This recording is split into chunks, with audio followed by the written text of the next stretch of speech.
Hi, test flight, 6 until 1090.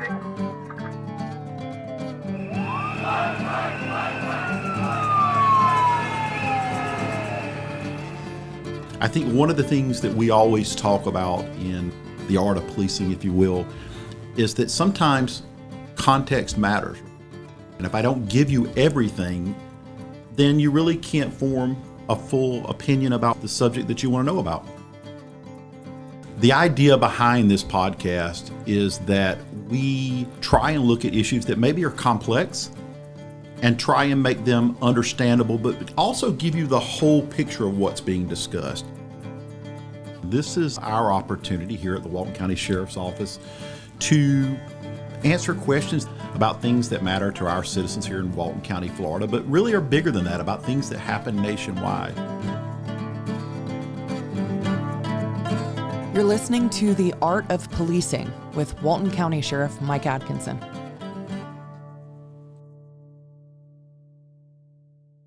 Well, hello, this is episode 2 of The Art of Policing, and today we're going to discuss, I guess we couldn't find anything more controversial in policing. We're going to talk about constitutional carry of firearms, open carry of firearms, permitless carry of firearms, and permitted carry of firearms. That's a mouthful, and it's exceptionally confusing to people. So we're going to talk about what is really new and upcoming in the state of Florida. You know, and as always, I'm not proffering an opinion about what I think the law should be here. I just want to give you what I hope is useful information, really as it affects the citizens of the state of Florida, with some reciprocity for other states as well, too. Because listen, across the country, there is a hodgepodge of gun laws. And, you know, a little bit like so many other subjects, it's such a polarizing issue that if I say constitutional carry, somebody goes, you're a gun nut, and then somebody else says it's my God-given right. And in between lies most of America, I hope. I think most of us are reasonable and we understand that there are limitations when you live in a free society. But at the same time, there are things that are that are constitutionally guaranteed rights. My position here is to try and lay it out. And, you know, in that there's some upcoming changes in Florida law. It's probably really an appropriate time. I know we have questions. You know, Corey DeBridney, our public information officer, is here, along with Allie Lytle, a deputy at our organization, and my executive assistant. And so we talk about these kind of things a lot. And listen, it can occasionally get confusing for us. So here's what I'm going to do. I'm going to lay out the terms first and see, you know, hopefully I don't mess them up, because I have been known to use these terms interchangeably, and they are confusing. A term that you're going to hear a lot nowadays is a term called constitutional carry. And it's a term that really refers to a couple of things.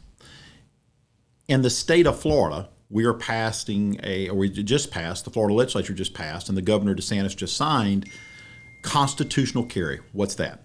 In the state of Florida, constitutional carry is allowing you to carry a concealed firearm without a permit. Now, previously, you had to have a permit that you got through the state of Florida and you paid to get. But effective July 1st, if you meet the minimum standards set by Florida law, you can possess a firearm and carry it concealed without a permit. So what are the minimum standards? Well, essentially, it's simple things like you must be 21 years of age. You must not be a convicted felon. You must be mentally stable. You must possess a valid identification. So those are pretty basic things, right? And that is constitutional carry as it applies to the state of Florida. Here's where it gets tricky. In other states, the term constitutional carry applies to open carry, which is carrying a firearm in a holster in open plain view of the public. So you can see where in some states like Tennessee, for instance, I'll use that as an example, in Alabama, where they have air quotes constitutional carry, it's not the same as constitutional carry in Florida. And so Florida is literally only like one of 3 states now that allows permitless carry, but not open carry. So it's confusing. And I was telling Corey this last weekend, I was at a Publix grocery store, and I was walking the grocery store, and a gentleman came out, and he was wearing a pistol in a holster, and people were snapping their heads around and going, "Oh my gosh, what's going on? This guy's got a gun. He's walking around in here." And I actually, I was trying to go incognito and get a prescription for my daughter in the grocery store, and people said, "Sheriff, you got to do something." And it was pretty obvious to me looking at the guy that he was holding hands with his wife. He was certainly not trying to be surreptitious with it, or was he trying to be flagrant. He simply was wearing his firearm. And so, I approached the gentleman and explained to him that Florida is actually not, identified myself and said, "Hey, Florida is actually not an open carry state." And it was interesting in his conversation, very nice gentleman. He said, "Wow, I thought you had constitutional carry." And I said, "We do. But in Florida, constitutional carry doesn't mean the same thing it means in Alabama, Mississippi, Wyoming, Arkansas, and all these other places. It's a little bit different." And he said, "Oh, certainly he wasn't trying to cause a problem." And we got it corrected, and he went on about his way. But he said, "Well, don't you have reciprocity?" So reciprocity means that one state accepts another state's licensure. And I said, "We do. However, it can't exceed what Florida law does." So if we still required permits, then yes, we would honor your permit. But we don't even require permits anymore. So reciprocity can't grant you a right that is not granted to the citizens of the state of Florida. Does that make sense? It can be confusing. I'm already getting confused. So Florida has constitutional, air quote, permitless concealed carry, right? Permitless concealed carry in the state of Florida, effective July 1st of 2023. So if you're an adult of sound mental and physical ability, you can carry a firearm. You can purchase a firearm and carry it concealed in the state of Florida. That's the short, easy version of it. If you haven't been convicted. If you haven't been convicted of felony, you're not mentally unstable, you're not so physically infirm that you can't carry a firearm, things of that nature. And they're listed out. And remember, there are still places that you can't carry a firearm regardless. What are those? And there's a whole list of them, but the short version is schools, banks, courthouses, law enforcement agencies, a public governmental meeting place. Those kind of places are prohibited. Even when we had permits, those are prohibited. And you say, well, why are they permitted? Why aren't they allowed to carry firearms there if they're allowed to carry it everywhere else? Because we know tensions can get higher in the middle of sporting events, governmental meetings, and things like that. So they don't want to introduce a firearm into that. That also includes bars. So a bar, you can't, if it's solely a bar, you can't carry a firearm there. If it's a restaurant that also has a bar, yes, you could still carry in there, but not in the bar itself, right? So that is Florida's law effective July 1st. There is no open carry. Your weapon must be concealed, but you do not have to have a license to carry it concealed. That's the short, easy version of it. If you're coming from another state, you don't have to have any type of permit whatsoever. You just must meet the basic criteria, regardless. But it can't exceed Florida law. But it cannot exceed Florida law. What does that mean? You can't carry the weapon open right now. Mm-hmm. And, when we looked at this, there's literally 25 states that allow open carry, 25 that don't. There are numerous states that allow permitless carry. Every state but 3 that allows permitless carry allows open carry, and there's the confusion for a lot of people. Florida also has a special exemption for Disney World. You can't carry your firearm on Disney World. And somebody was, really kind of wanted to argue with this the other day, and I say this a lot. We come down to what we believe is the letter of the law. We try and follow what we believe is the correct thing to do. And so why can't I carry it at Disney? I said, well, listen, if it was a bad idea at Tombstone, it's probably a bad idea at Disney, right? This is a place completely with children and pretty secure. So that's actually a crime to carry it on Disney World. One of the other things is to consider is that a private business may elect to bar you from carrying a firearm in their business. And you say, well, it's my constitutional right to carry a firearm. It's not your constitutional right to frequent that business. It's not your constitutional right to a private place of business, and they can set certain restrictions. Now, would it be a crime? Let's just say business X. I don't want to make up a business because somebody would say, let's just say it's Acme Boot Company, whatever, Acme Oyster House. And you walk in and you see that they have a sign here in Florida. They say no firearms, but you carried your firearm in there concealed.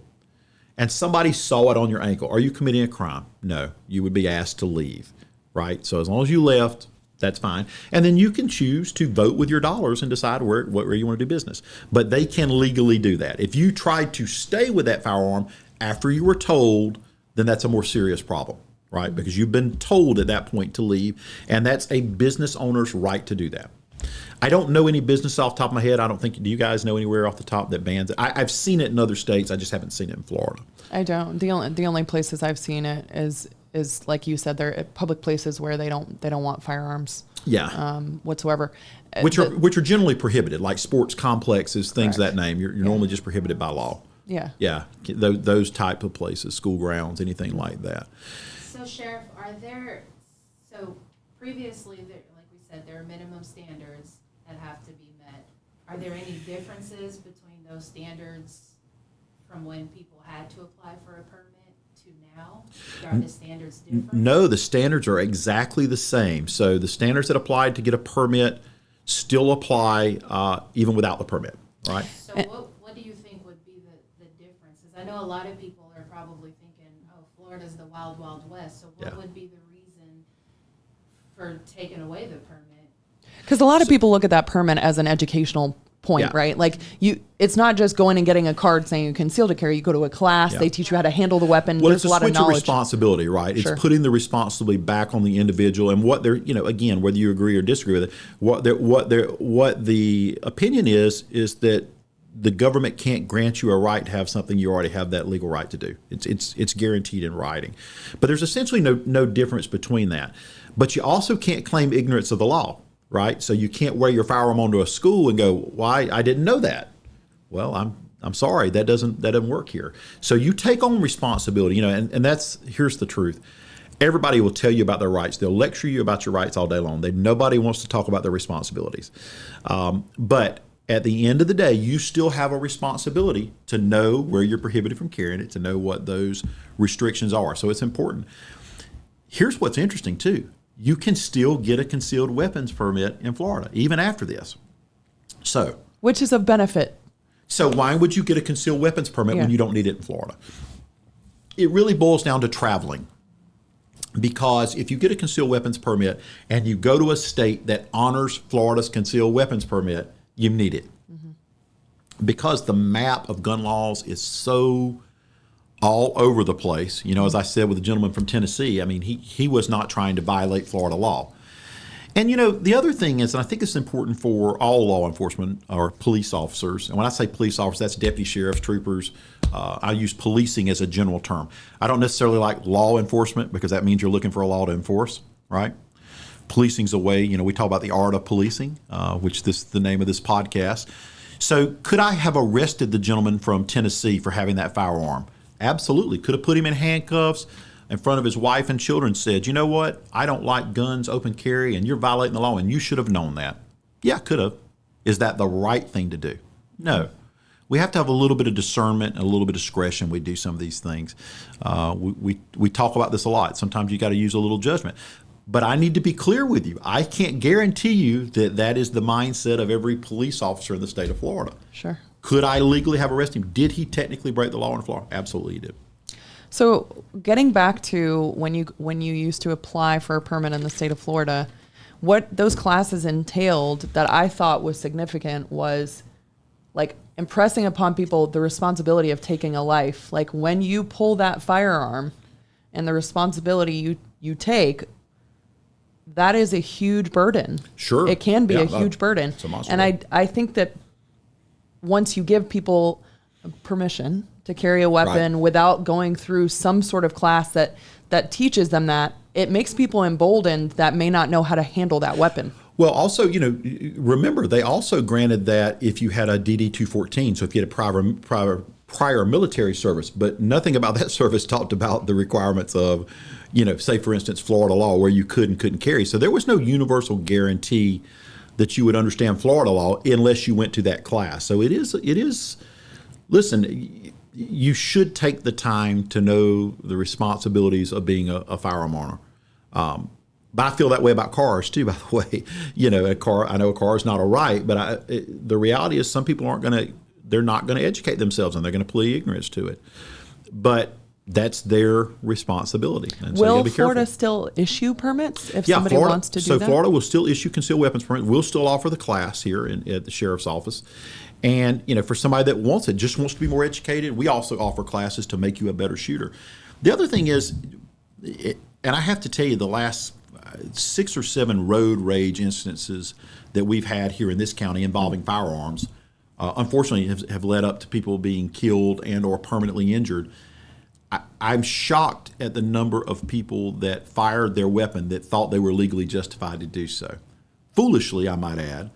But they will quote, stand your ground, Castle doctrine. Things they don't even understand, and articulate that as a reason to pull that firearm, and really can't understand, that doesn't meet the requirements, not even close to meeting the requirements for self-defense under the law. So, nothing about this right removes your responsibilities. So it's really important for people to know that. And for our listeners that are joining, we'll listen to this from out of state when you come to Florida, probably the singularly most important thing you need to know is that it's not open carry, right? And the same rules that granted you a concealed weapons permit wherever you're at, whatever state that may be, or if it's open carry, are still going to apply. No state is going to allow you to carry guns to schools and things of that nature, or in banks, for instance. So there are things that are fairly universal, but there's a hodgepodge of gun laws, and it's so politically fraught with how people feel about it that they tend to get willfully confused sometimes. I will say this, because one of the things that comes up is you will hear people say, and in regards to open carry, they'll say, well, what if my firearm is accidentally exposed for a second? We're not charging people for that. If your jacket flew open or somebody saw your shirt got hung up on it, we're not charging people for that, right? But that's different than you flashing it. That is different. And then trying to deny. That's exactly right, Corey. It's a great example. You willfully exposing your firearm, particularly to intimidate, for an extended period of time, that's a violation of law. That's you're open carrying, trying to get around that. So we try to be reasonable about this, but a lot of it is the totality of the circumstances.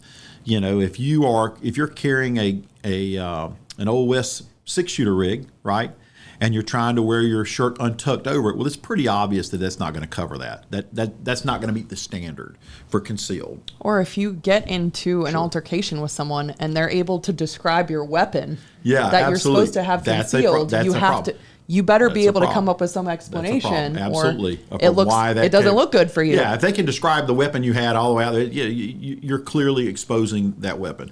Now, again, I'm not saying that you're actually physically defending yourself. I'm talking about it as an intimidation tactic.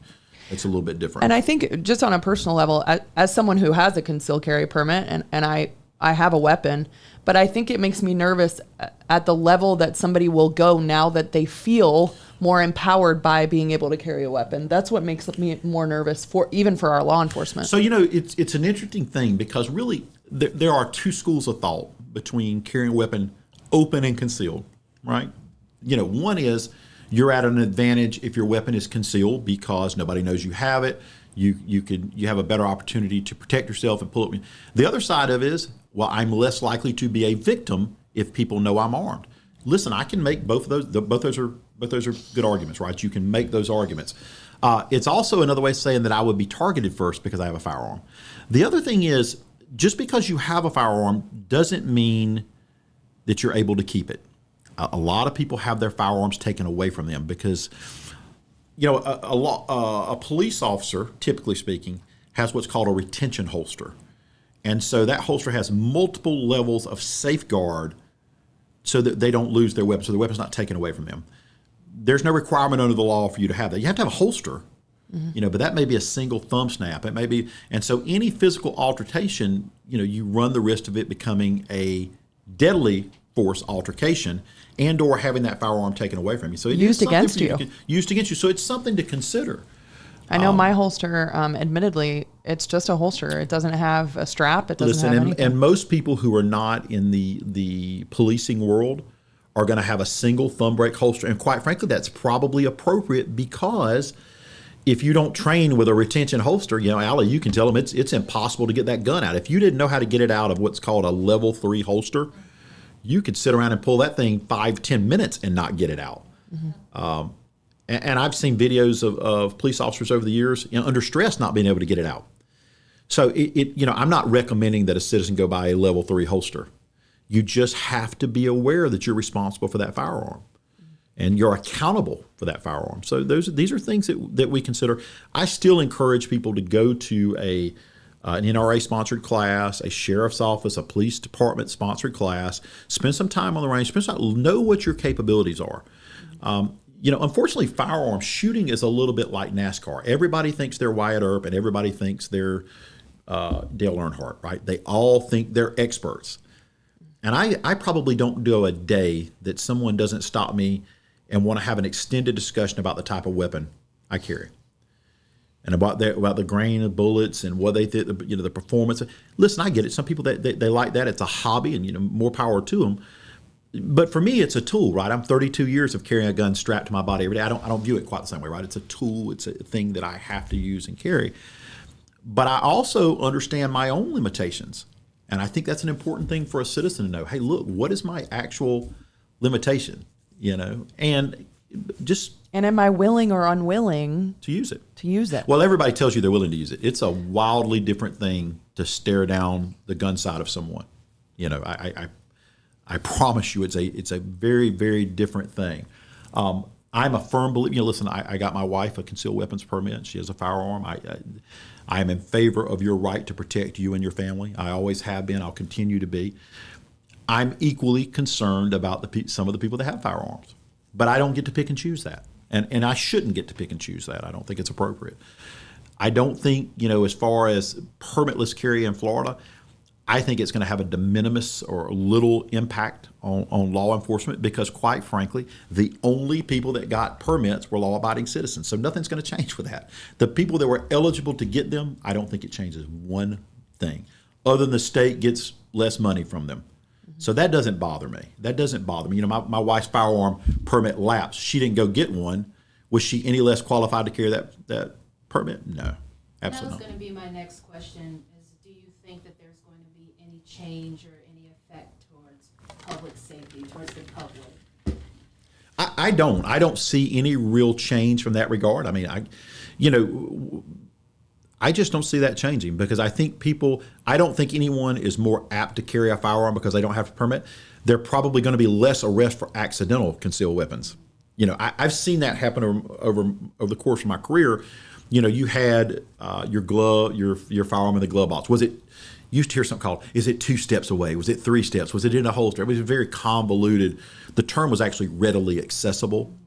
Well, it was too close to you and you didn't have a permit. Bam, you're going to get arrested. I think you'll see less of that. I do. I think you'll see less of that. I don't know that you'll see more charges. Now, I think for some people it's going to be a novelty. They're going to strap that gun on. They've been waiting. Now they don't have to ask anybody. And those are the same people that are going to get arrested for exposing their firearm. Just count on it. If you're waiting to go outside and carry a firearm everywhere you go because it excites you, nothing about this law is going to change your lack of judgment. It's just not. So the only thing that we see, and I'm going back to the road rage because I see what happens when a firearm is readily accessible on your person, and then you're not used to having confrontation or not used to being in it, and your perception of it is that you're in threat, so it's okay to pull the firearm. So these are things all that's personal responsibility, and I don't see the law changing that. I really don't see a real impact from there. So. I know these are confusing issues, so I'm going to walk through it just real quickly again. We're going to try and wrap this up and keep it relatively short today. Effective July 1st, you no longer have to have a permit in the state of Florida to conceal carry a firearm. The same limitations or restrictions still apply in Florida. In other words, you must be 21 of sound mind and body. You cannot carry it on schools, banks, courthouses, governmental official meetings, Disney World, things like that you can't do. You still must have a holster with the weapons on your person, and it's not open carry. And I would end with this. One of the things that you need to do if you're coming in contact with a police officer, trooper, deputy sheriff, whatever that is, use a little good judgment. The first thing I would tell you to do is disclose to that, deputy, trooper, police officer, whatever situation may be, hey, I have a firearm on my person. Hey, I'm carrying a concealed weapon. Just let them know. You're not going to be charged for that. Remember, in Florida law, you're not going to be charged for that.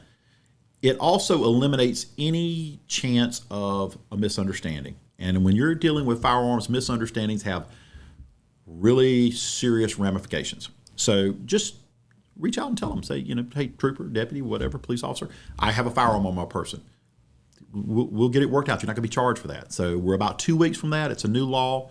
It's going to be interesting times. And as always, if you have any questions, you can hit us back here at the Art of Policing and or the Walton County Sheriff's Office. If we don't know, we may not have an answer. We'll find you an answer, and we'll try and respond back to you. We hope this is helpful.